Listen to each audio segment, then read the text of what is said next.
Place à la lecture dans Il était une fois un livre. Voir la mer, donc il s'est fait nommer en Bretagne, il était l'instituteur de Sars. Avec Nathalie Ramage sur Fréquence 8. Nous sommes de retour sur Fréquence 8. Cette semaine, je suis en compagnie de Christian Bazin, travailleur social, qui est venu nous présenter un recueil de textes, fruit d'une réflexion collective et d'un atelier d'écriture au sein du centre d'hébergement où il travaille. Bonjour Christian. Bonjour Nathalie. Donc, c'est important, je trouve, hier, on a commencé un petit peu à parler du public, pourquoi il venait. Vous expliquiez que souvent c'était des situations de rupture, qu'elles soient personnelles, professionnelles. Donc c'était des situations de rupture qui les amenaient à vous demander refuge, Une autre démission, j'imagine, est assez étonnante. Enfin, le fait d'avoir proposé comme ça un atelier d'écriture, je ne pensais pas qu'on pouvait avoir ce genre d'activité au sein d'un centre d'hébergement. Je voyais ça, c'est vrai, plus comme un centre d'hébergement, point. Je ne pensais pas pouvait y avoir des activités de proposer à côté. Comment a été accueilli auprès de votre public plutôt masculin, en ce qui vous concerne, a été accueilli cet atelier d'écriture? Alors, pour en revenir déjà à pourquoi cet atelier, et pourquoi l'accès à la culture, c'est-à-dire que moi, c'est un sujet qui me passionne depuis toujours dans mon travail, adossé donc à l'accompagnement social et de personnes fragiles. C'est-à-dire que pour nous, je pense que dans notre équipe, l'accès à la culture, au loisir, sous toutes les formes sur lesquelles ça peut se décliner, rend favorable le séjour en centre d'hébergement, qui pourrait s'apparenter sinon à quelque chose d'administratif, de bureaucratique, et avec des démarches et de l'assistance, tout simplement, aussi. Parfois aussi, et donc ce qu'il faut quand même éviter, sinon, parce que justement, une forme d'assistance qui me paraît vraiment qui n'est pas aidante, c'est celle qui ne laisse pas la place justement à la personne de évoluer direct par elle-même, de cheminer par elle-même, c'est-à-dire de ne pas retrouver de ne pas être digne de ce qu'elle va produire. Et c'est souvent malheureusement ça dans lequel on enferme un petit peu aujourd'hui le travail social, c'est faire à la place, et alors que justement cette idée avec des ateliers comme celui-ci, mais on peut aussi toute une autre pédagogie peut être exercée aussi bien dans le cadre des missions plus sociales que l'on a, mais il faut prendre le temps de réfléchir à ça, c'est ne pas faire à la place. Et avoir toujours à l'idée qu'un jour, ce sont des personnes qui seront de nouveau autonomes au sein de la société, quoi. Exactement. Et donc, pour ne pas revoir les personnes dans quelques années,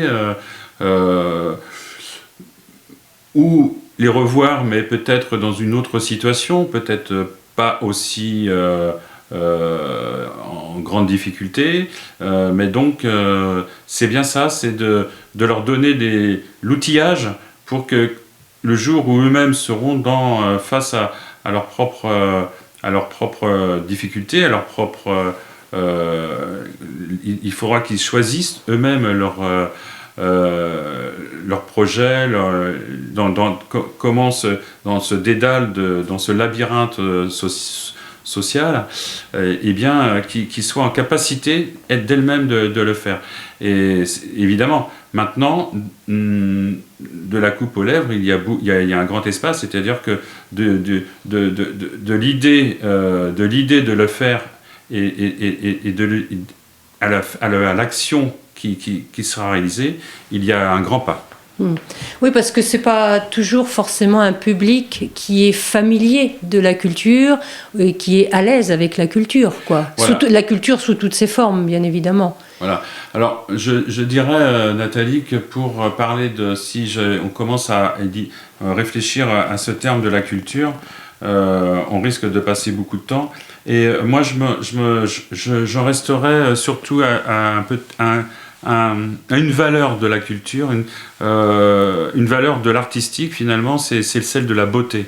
Et construire de la beauté dans la vie des gens qui sont dans la misère sociale, aux prises avec des conflits, des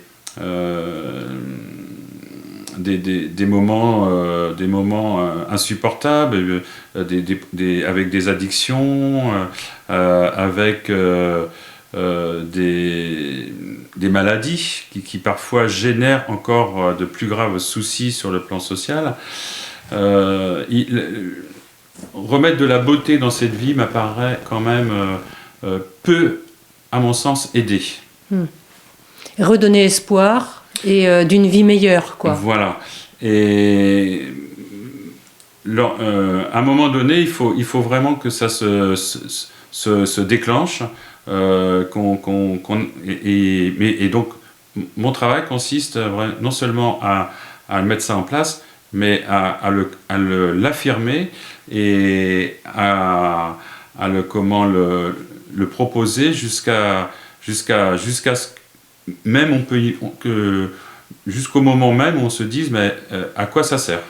Et c'est parce qu'on se pose la question à quoi ça sert que moi dans ce cas-là je me sens intéressé par ce défi et finalement à quoi ça sert l'écriture dans un centre d'hébergement. C'est ce qu'ils vous ont posé comme question avant de s'inscrire dans ces ateliers, ces personnes. Alors donc ils ont tous signé de leur prénom. Donc il y a Eric, il y a Mohamed, il y a Christian, il y a parce que je crois que vous y êtes mis aussi. Il y a Anthony, Lynn, enfin, il y a quand même... il y a combien de personnes à peu près dans cet atelier ? Alors, ça s'est passé comme ça. Moi, j'ai l'habitude des actions depuis pas mal d'années. Hein. J'ai touché à pas mal de médias artistiques, la photo, la danse, le théâtre. Et il me restait l'écriture, finalement, qui n'était pas... sur lequel je ne m'étais pas appuyé parce que... Sans doute, moi aussi, j'en faisais sans doute une certaine phobie, hein, parce qu'il faut bien le dire, quand même, moi, j'essaie d'écrire quelque chose, je suis souriant, haut et sans, donc je me dis que c'est... Quand on le demande à des personnes qui sont eux-mêmes privées parfois donc, de capacité à écrire, à lire, donc des personnes illettrées, là on se dit qu'on va vers quelque chose, un mur infranchissable. Oui, c'est pas gagné d'avance, quoi. Ce n'est pas gagné d'avance, exactement. Donc l'idée, c'est quand même de partir avec des gens qui sont volontaires, qui soient volontaires pour cette action. Donc toutes nos actions, de toute façon, sont présentées de façon volontaire. Vous avez envie de faire, si ça vous... Voilà, on vous propose une rencontre. Alors là, moi, je procède toujours ainsi, c'est-à-dire que je fais venir un intervenant artistique. Là, en l'occurrence, Raphaël, qui lui est donc l'animateur de cet atelier. Présentation. Le mieux, c'est de venir se présenter au moment où les gens... Comme c'est un foyer où les gens vivent, mangent, dorment, travaillent, c'est une seule unité qui permet justement, dans une seule unité de lieu, on a à la fois les gens matin, midi et soir, voire la nuit, donc c'est plutôt plus simple. Donc là, l'idée, c'est quand même que l'intervenant social vient rencontrer les personnes sur leur lieu de vie. Je lui ai proposé donc de venir déjeuner avec nous plusieurs midis et donc rencontrer les personnes et voilà, de façon à ce qu'il devienne lui-même un petit peu plus familier, parce que ça aussi c'est très important, qu'il n'arrive pas comme quelqu'un venant de...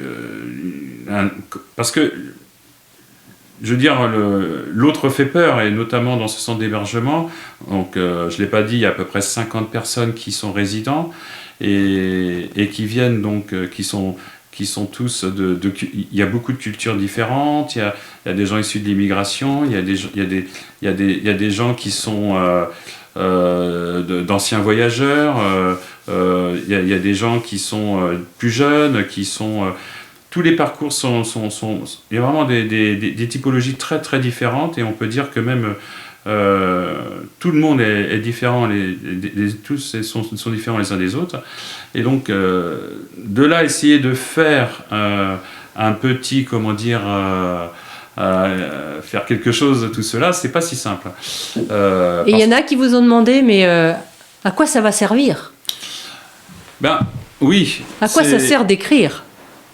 J'ai jamais présenté les choses comme avec une finalité, on va dire,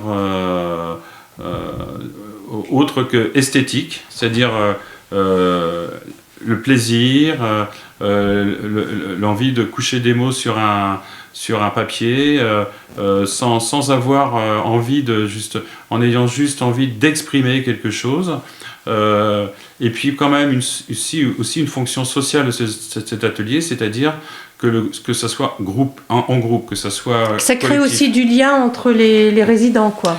Bien, qu'il n'y ait pas qu'il y ait justement un décloisonnement qui se fait, alors qu'aujourd'hui justement dans le travail social on a plus tendance à s'enfermer dans des bureaux individuels où on fait un entretien individuel, où on accompagne de façon individuelle.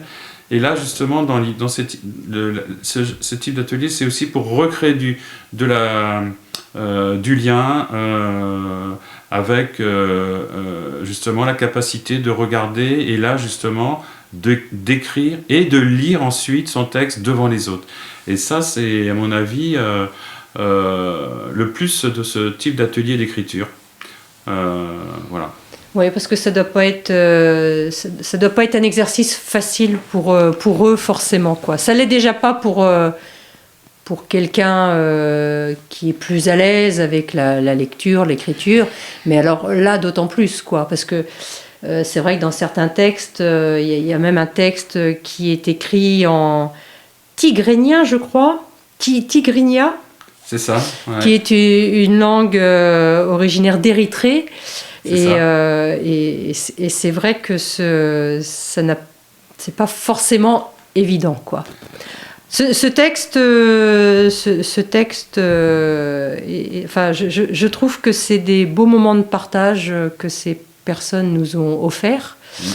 Donc là, on va laisser place à un petit peu de lecture, à la lecture de certains de ces textes, parce que c'est un recueil quand même qui fait quelques pages, qui fait une 50aine de pages.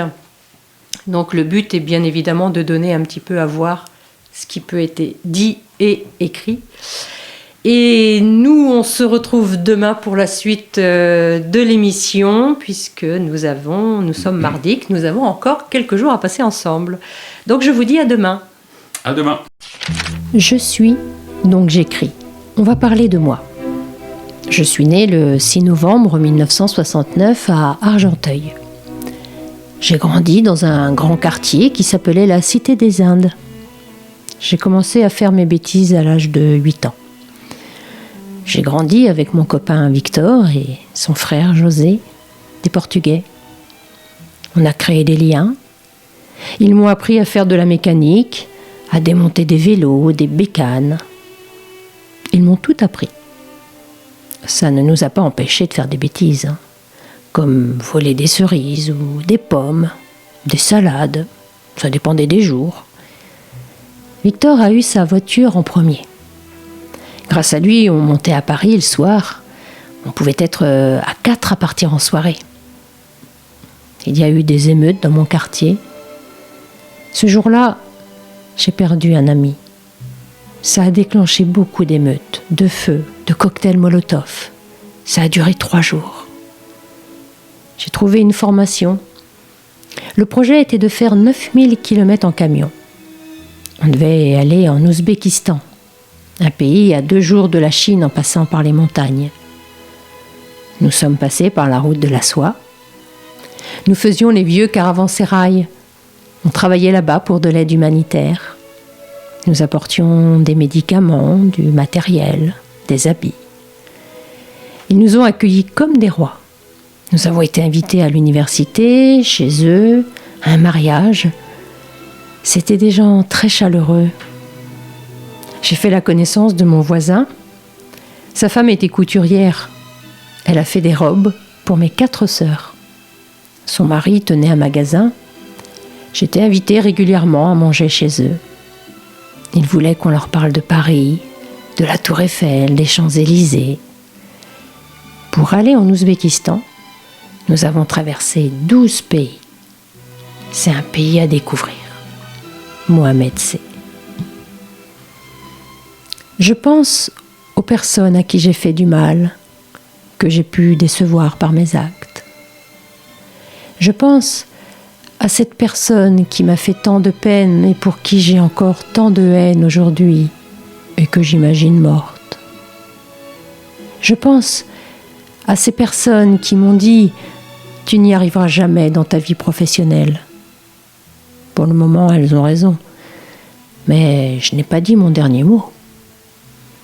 Je pense à certaines personnes qui ont vécu des épreuves dans leur vie et qui gardent le sourire quoi qu'il arrive. C'est grâce à ces personnes que je puise mon énergie. Je pense à toutes ces personnes qui souffrent dans le monde et je me pose la question, pourquoi on se plaint ? Profitons de la vie quoi qu'il arrive et arrêtons de voir le négatif. Vivons jusqu'à en mourir. Place à la lecture dans Il était une fois un livre. Voir la mer, donc il s'est fait nommer en Bretagne, il était l'instituteur de ça. Avec Nathalie Ramage sur Fréquence 8.